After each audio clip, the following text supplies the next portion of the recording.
ഈ മാർക്കോ എന്ന മൂവിയെ സർട്ടിഫൈ ചെയ്ത് സെൻസർ ബോർഡിൻ്റെ ഒരു പ്രോസസ്സ് എന്തായിരിക്കും എന്നായിരുന്നു എൻ്റെ പിന്നെ വന്നൊരു തോട്ട്. അങ്ങനെ ഞാൻ ഇതിൻ്റെ ഒന്ന് റൂള് ഞാൻ അന്വേഷിച്ച് പോയി. എന്തായിരിക്കും ഈ ശരിക്കും സെൻസർ, ആദ്യമായിട്ടാണ് ഞാൻ ഇങ്ങനെ ഒരു സെൻസർ ബോർഡിൻ്റെ റൂൾ എന്താണെന്ന് നോക്കുന്നത്. അതിലൊരു പെർട്ടിക്കുലർ റൂളുണ്ട്, സിനിമാറ്റോഗ്രാഫ് സർട്ടിഫിക്കേഷൻ റൂൾസ് 1983. ഈ റൂൾ 2024 അമെൻമെൻ്റ് ആയിട്ടുണ്ട്. ഒരു പുതിയ റൂളാണ് ഇപ്പോൾ ഉള്ളത്. ഇപ്പോഴത്തെ റൂൾ സിനിമാറ്റോഗ്രാഫ് സർട്ടിഫിക്കേഷൻ റൂൾസ് 2024. ഇതിലൊരു ഡിഫറെൻ്റ് ആയിട്ടുള്ള ഒരു ഒബ്സർവേഷൻ ഉണ്ട്. ഒരു നോട്ടിഫിക്കേഷൻ ഡേറ്റഡ് 6th December 1991. അതിൽ ഒരു മൂവിയിൽ സീൻ നമ്മൾ സെൻസർ ചെയ്യുന്ന സമയത്ത് സെൻസർ ബോർഡിന് കുറച്ച് ഗൈഡ് ലൈൻ ഉണ്ട്.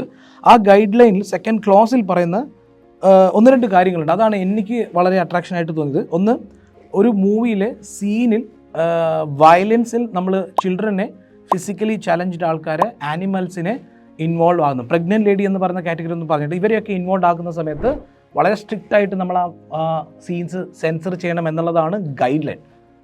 Fintaxman, the mentor your business needs.